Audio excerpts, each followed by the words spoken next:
Alhamdulillahi Rabbil Alamin Alladhi anzala al-Qur'ana bilisanin Arabiyyin. Ashhadu an la ilaha illallahul malikul haqqul mubin. Wa ashhadu anna Muhammadan khatamun nabiyyin. Salawatullahi wa salamuhu ala ashrafil mursalin Muhammadin al-amin wa ala alihi tahirin wa ashabihi tayyibin wa man tabi'ahum bi ihsanin ila yaumiddin. Allah Subhanahu wa ta'ala mengingatkan seluruh umat manusia, ya ayyuhan nasu taqu rabbakumul ladzi khalaqakum min nafsin wahidah wa khalaqa minha zawjaha wa batha minhuma rijalan katsiran wa nisaa wattaqullaha alladzi tasaaluna bihi wal arham innallaha kana 'alaikum raqiba. Dan berfirman pula ditujukan kepada orang-orang yang beriman, yang menunjukkan pentingnya perintah Allah ini, yaitu perintah untuk selalu bertakwa kepadanya. Ya ayyuhalladzina amanu taqullaha wal tanzur nafsum ma qaddamat lighad wattaqullaha innallaha khabirum bima ta'malun. Demikian di antara dua ayat yang dibaca oleh Rasul sallallahu alaihi wasallam ketika beliau berkhutbah, ketika beliau memberikan tausiah, ketika beliau menasihati para sahabat, yaitu membaca ayat yang pertama surat An-Nisa dan ayat yang ke-18 dari surat Al-Hasyr, sebagaimana disebutkan di dalam Sahih Muslim. Dan Imam An-Nawawi rahimahullah mengingatkan kita di dalam kitabnya Riyadhus Shalihin. Bapak-bapak dan hadirin jamaah salat Jumat yang mudah-mudahan Allah selalu memberikan rahmatnya kepada kita semua. Marilah tidak henti-hentinya kita bersyukur kepada Allah atas nikmat dan karunia-Nya yang banyak yang diberikan kepada kita, sehingga dengan nikmat-Nya lah kita sampai saat ini masih dalam keadaan sehat walafiat.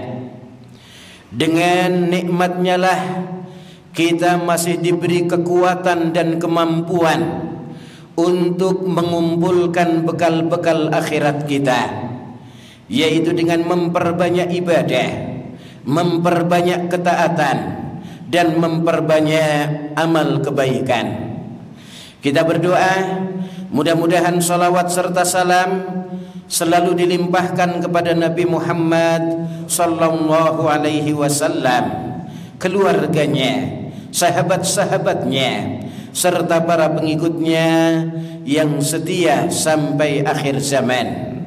Mudah-mudahan kita termasuk orang-orang yang selalu berusaha setia di dalam mengikuti sunnah-sunnah Rasulullah sallallahu alaihi wasallam dan menerapkannya dalam kehidupan sehari-hari kita sampai ajal menjemput kita masing-masing, sehingga kita tergolong orang-orang yang kelak mendapatkan syafaatnya beliau di hari kiamat. Bapak-bapak dan hadirin jamaah salat Jumat Masjid Al-Muqtasidin yang mudah-mudahan Allah selalu memberikan taufiknya kepada kita semua. Di antara hadis dari Rasulullah sallallahu alaihi wasallam adalah ketika sahabat yang mulia Abu Hurairah radhiyallahu anhu bertanya kepada Rasulullah sallallahu alaihi wasallam dalam riwayat Imam Al-Bukhari hadis nomor 99 dan juga 6750. Sahabat yang mulia Abu Hurairah mengatakan, ya Rasulullah, man as'adun nasi bi syafa'atika yaumal qiyamah. Wahai Rasulullah, siapa orangnya yang sangat berbahagia mendapatkan syafaatmu pada hari kiamat nanti? Maka sebelum menjawab, Rasulullah sallallahu alaihi wasallam mengatakan, laqad dzanantu alla yas'alani an hadzal hadis awwalu minka ya Abu Hurairah. Sungguh saya sudah mengira bahwasanya tidak ada yang bertanya kepadaku tentang hadis ini mendahului engkau wahai Abu Hurairah. Lalu Rasulullah sallallahu alaihi wasallam mengatakan, lima ra'aitu min hirsika, karena saya melihat ambisimu terhadap hadis. Lalu Rasulullah baru bersabda, as'adun nasi bi syafaati yaumal qiyamah.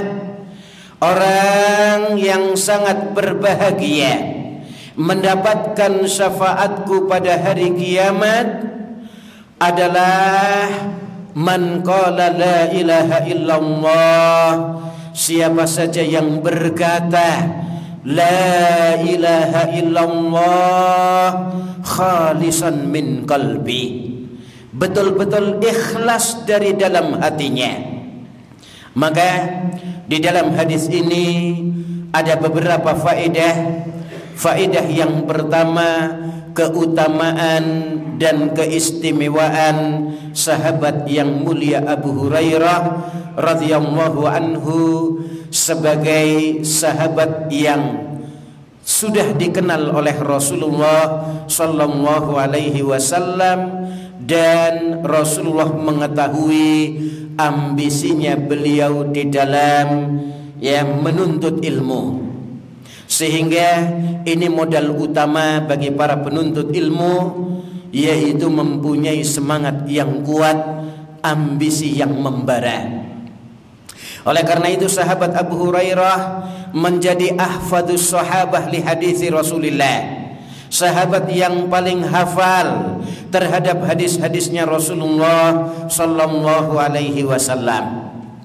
Kemudian faedah yang kedua, menetapkan adanya hari kiamat.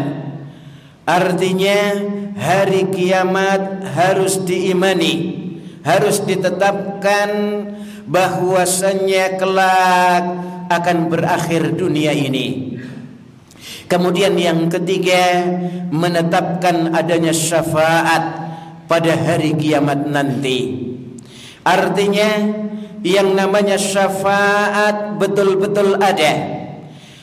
Karena ada yang tidak menetapkan adanya syafaat pada hari kiamat nanti, seperti kelompok Khawarij, kelompok Syiah Rafidah, dan juga beberapa kelompok yang sejalan.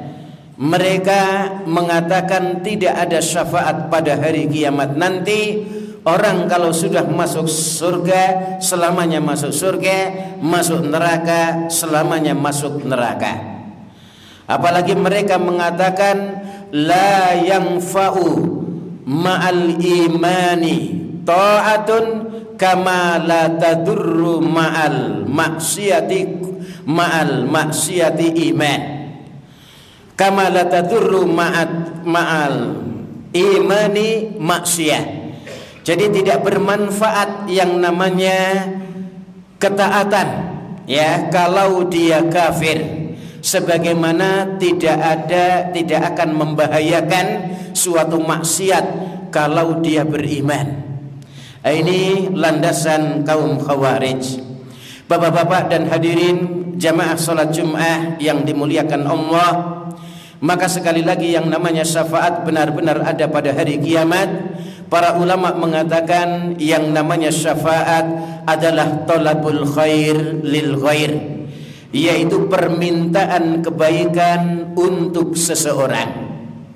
Maka yang namanya syafaat benar-benar akan terjadi pada hari kiamat, sebagaimana yang diingatkan oleh Allah Subhanahu wa taala, terjadinya setelah mendapatkan izin dari Allah.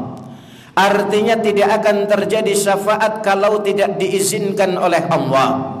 Kata Allah dalam ayat Kursi atau surat Al-Baqarah ayat 255, "Man dzalladzi yashfa'u indahu illa biidni." Tidak ada yang bisa memberikan syafaat di sisinya kecuali dengan izinnya Allah. Maka syafaat akan terjadi dengan izin Allah. Kemudian yang kedua adalah syafaat akan terjadi pada orang-orang yang diridhoi oleh Allah.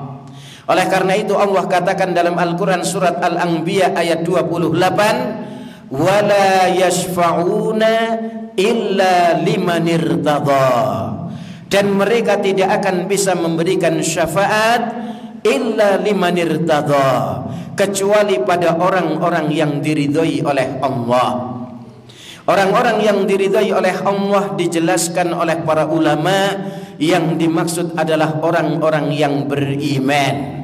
Maka dua syarat ini terkumpul dalam firman Allah surat An-Najm ayat 26, wa kam min malakin fis samawati la tughni syafa'atuhum syai'a illa min ba'di ayyadzana Allahu liman yasha'u wa yarda.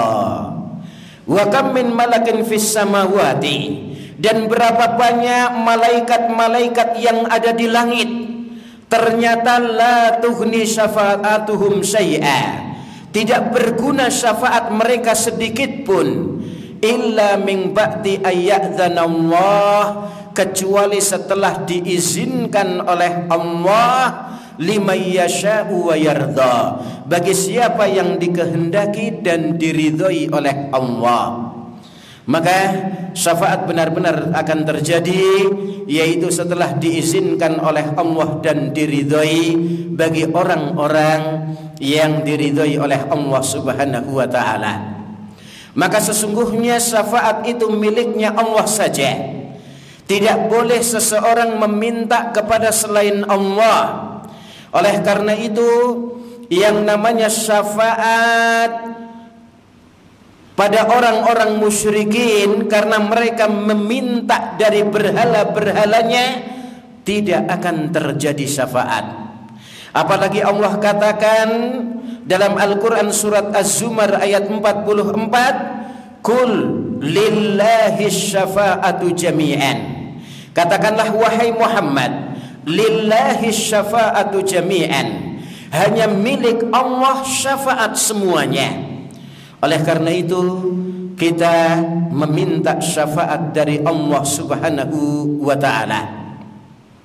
Dan yang namanya syafaat itu ada syafaat dari para malaikat, ada syafaat dari para nabi dan para rasul, ada syafaat dari para syuhada, ada syafaat dari orang-orang soleh, ada syafaat Al-Quran, ada syafaat puasa, ada syafaat dari anak-anak kecil yang meninggal dunia sebelum mencapai usia balik. Di antara bentuk-bentuk syafaat, yang pertama adalah menaikkan derajat di dalam surga. Maka di antara bentuk permintaan kebaikan atau bentuk syafaat, itu ada orang-orang yang dinaikkan derajatnya oleh Allah karena mendapatkan syafaat. Bentuk syafaat yang kedua adalah diringankan azabnya. Artinya ada orang-orang yang mendapatkan azab berat, tapi karena mendapatkan syafaat sehingga diringankan azabnya. Di antaranya termasuk paman Nabi Muhammad sallallahu alaihi wasallam, Abu Talib. Itu adalah syafaat khusus ya dari Rasulullah untuk pamannya, dikatakan khusus karena tidak ada orang kafir yang mendapatkan syafaat. Ya, Rasulullah memberikan syafaat khusus kepada pamannya Abu Talib, yaitu berupa keringanan azab. Jadi diringankan azabnya oleh Allah. Kemudian yang ketiga, di antara bentuk syafaat adalah dientaskan dari api neraka. Maka nanti ada yang dientaskan dari api neraka karena mendapatkan syafaat, khususnya para pelaku dosa-dosa besar dari orang-orang yang beriman. Artinya orang yang beriman tidak akan kekal di dalam neraka. Mereka akan dientaskan karena mendapatkan syafaat. Bahkan disebutkan di dalam hadis yang sahih, hadis qudsi, Allah Subhanahu wa ta'ala mengatakan, akhriju minan nar man kana fi qalbihi mithqalu dzarratin minal iman. Akhriju minan nar, keluarkanlah dari neraka, man kana fi qalbihi mithqalu dzarratin minal iman. Orang yang di dalam hatinya ada iman, walaupun seberat biji dzarrah. Biji dzarrah ada yang mengartikan biji jagung, ada yang mengartikan biji sawi, ada yang mengartikan biji atom. Intinya biji dzarrah adalah biji yang paling kecil. Jadi keluarkanlah dari neraka orang yang di dalam hatinya ada iman, walaupun seberat biji yang paling kecil. Ini kemudian diantara bentuk syafaat adalah orang-orang yang tadinya mau masuk ke dalam neraka tapi tidak jadi masuk neraka karena mendapatkan syafaat. Termasuk mereka-mereka yang kebaikan dan keburukannya seimbang, karena mendapatkan syafaat akhirnya dimasukkan ke dalam surga. Bapak-bapak dan hadirin jamaah salat Jumat yang dimuliakan oleh Allah, marilah kita berusaha untuk menggapai syafaat-syafaat yang ada pada hari kiamat nanti. Di antara yang pertama adalah beriman kepada Allah Subhanahu wa ta'ala dengan benar, karena tadi sudah kita sebutkan, orang yang beriman maka tidak akan kekal di neraka, mereka akan mendapatkan syafaat. Oleh karena itu kita perbaharui keimanan kita supaya benar di dalam beriman kepada Allah. Yang kedua, banyak berdoa kepada Allah Subhanahu wa ta'ala agar diberi syafaat pada hari kiamat nanti. Ya, dengan doa, ya Allah, jadikanlah saya orang yang termasuk mendapatkan syafaat pada hari kiamat nanti. Atau ya Allah, jadikanlah saya orang yang mendapatkan syafaat Rasul-Mu pada hari kiamat nanti. Atau berdoa, ya Allah, berikanlah syafaat Engkau kepada Rasul-Mu dan Rasul-Mu memberikan kepadaku pada hari kiamat nanti. Maka tidak boleh berdoa langsung kepada Rasulullah sallallahu alaihi wasallam, karena itu termasuk berdoa kepada selain Allah dan itu termasuk syirik. Sehingga kita mereka-mereka yang diizinkan oleh Allah untuk memberikan syafaat termasuk Rasulullah sallallahu alaihi wasallam, karena mereka dimuliakan oleh Allah sehingga diberi izin untuk memberikan syafaat yang pada hakikatnya syafaat milik Allah. Yang ketiga, kita memperbanyak membaca Al-Quran, karena Rasulullah sallallahu alaihi wasallam mengatakan, waqra'ul Quran fa innahu ya'ti yaumal qiyamah syafi'an li ashabihi. Dan bacalah Al-Quran, sesungguhnya Al-Quran akan datang pada hari kiamat nanti syafi'an li ashabihi, memberikan syafaat kepada sahabat-sahabatnya. Siapa sahabat-sahabat Al-Quran? Mereka adalah orang-orang yang selalu berusaha bersama Al-Quran. Orang-orang yang selalu berusaha membaca Al-Quran itu adalah sahabat-sahabat Al-Quran. Orang-orang yang selalu berusaha menghafal Al-Quran itu juga sahabat-sahabat Al-Quran. Orang-orang yang selalu berusaha mengkaji, memperdalami Al-Quran itu juga termasuk sahabat-sahabat Al-Quran. mereka-mereka yang perhatian terhadap Al-Quran atau memperhatikan orang-orang yang perhatian terhadap Al-Quran, itu juga termasuk sahabat-sahabat Al-Quran. Mudah-mudahan kita termasuk sahabat-sahabat Al-Quran yang akan mendapatkan syafaat Al-Quran pada hari kiamat nanti. Begitu juga memperbanyak puasa yang dituntunkan oleh Rasulullah sallallahu alaihi wasallam. Karena Rasulullah mengatakan as-siyamu wal Qur'anu yasfa'ani yaumal qiyamah. Yang namanya siam, puasa, dan yang namanya Al-Quran itu akan memberikan syafaat pada hari kiamat. Apalagi di bulan yang mulia ini, bulan Muharram, kita diperbolehkan untuk berpuasa. Terlebih-lebih puasa Asyura, yaitu 10 di bulan Muharram, tanggal 10 di bulan Muharram. Yang keistimewaan lagi di antaranya adalah menghapuskan dosa-dosa 1 tahun yang telah lalu. Begitu juga puasa akan memberikan syafaat di hari kiamat. Kemudian di antara kiat memperoleh syafaat juga yaitu mendengarkan bacaan muadzin, mengikutinya, lalu berdoa, Allahumma rabba hadhihi da'wati tammah wassalatil qa'imah ati Muhammadanil wasilata wal fadilah wab'athhu maqaman mahmudanil ladzi wa'adta. Kata Rasulullah, siapa yang membaca ini halat lahu syafaati yaumal qiyamah, halal baginya syafaatku pada hari kiamat. Begitu juga diantaranya memperbanyak solawat dan salam kepada Rasulullah sallallahu alaihi wasallam. Bahkan Rasulullah mengatakan dalam hadis yang diriwayatkan oleh Imam At-Tabrani dan yang lainnya, disahihkan oleh beberapa ulama ahli hadis, man shalla alayya hina yusbiha ashran wa hina yumsi ashran adrakathu syafaati yaumal qiyamah. Siapa yang bersolawat di pagi hari kepadaku 10 kali, di sore hari 10 kali, maka dia akan mendapatkan syafaatku pada hari kiamat nanti. Kemudian di antara kiatnya adalah memperbanyak teman-teman yang soleh. Bahkan Imam Hasan Al-Basri mengingatkan, aksiru min suhbatis solihin fa inna lahum syafa'atan yaumal qiyamah.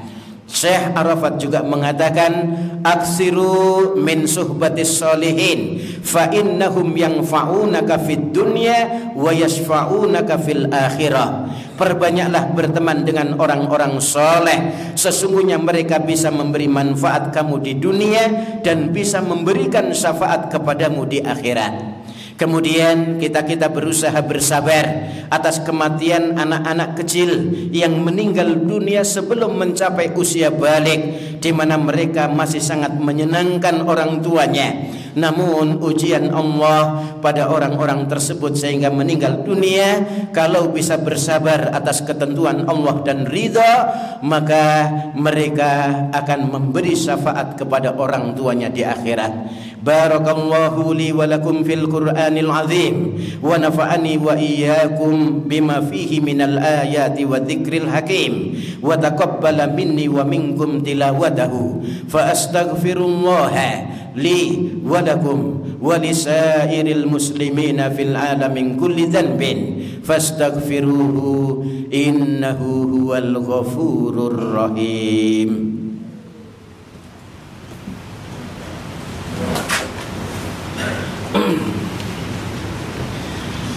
Alhamdulillah alladzi arsala rasulahu bil huda wa dinil haqq liyudhhirahu 'alad dini kullihi walau karihal musyrikun. Asyhadu an la ilaha illallah wa asyhadu anna Muhammadar Rasulullah. Shalawatullahi wa salamuhu ala Muhammadin wa ala alihi wa ashabihi ajma'in. Bapak-bapak dan hadirin jamaah salat Jumat Masjid Al-Muqtasidin yang mudah-mudahan Allah selalu memberikan taufiknya kepada kita semua. Marilah kita berusaha sekali lagi melakukan hal-hal yang bisa mengantarkan kita untuk mendapatkan syafaat-syafaat pada hari kiamat nanti. Kemudian kita banyak berdoa kepada Allah agar diberi kemudahan di dalam memahami ajaran agama Islam ini dengan benar, kemudian mengamalkannya dengan benar pula, sehingga kita semua bisa merasakan kebaikan Islam, keindahan Islam, kemuliaan Islam, keagungan Islam, dan kesempurnaan ajaran agama Islam. Kita berdoa kepada Allah dengan diawali salawat dan salam kepada Rasulullah sallallahu alaihi wasallam sebagaimana diperintahkan, innallaha wa malaikatahu yusalluna 'alan nabi ya ayyuhalladzina amanu sallu alaihi wa sallimu taslima. Allahumma salli ala Muhammad wa ala ali Muhammad kama sallaita ala Ibrahim wa ala ali Ibrahim innaka Hamidum Majid, wa barik ala Muhammad wa ala ali Muhammad kama barakta ala Ibrahim wa ala ali Ibrahim innaka Hamidum Majid. Allahumma ighfir lil mu'minina wal mu'minat wal muslimina wal muslimat al ahya'i minhum wal amwat innaka antas sami'un qaribun mujibud da'awat. Allahumma inna nas'aluka al-huda wat-tuqa wal-afafa wal-ghina. Allahumma inna nas'aluka ilman nafi'an wa rizqan thayyiban wa amalan mutaqabbala. Allahumma inna na'udzubika min ilmin la yanfa wa min du'ain la yusma wa min nafsin la tashba wa min qalbin la yakhsha. Allahumma inna na'udzubika min adzabi jahannam wa min adzabil qabri wa min fitnatil mahya wal mamati wa min syarri fitnatil masihid dajjal. Allahumma arinal haqqa haqqan warzuqna ittiba'ah wa arinal batila batila warzuqna ijtinabah. Rabbana atina fid dunya hasanah wa fil akhirati hasanah wa qina adzabannar. Subhana rabbika rabbil izzati amma yasifun wa salamun alal mursalin walhamdulillahi rabbil alamin. Wa la dzikrullahi akbar. Aqimis shalah.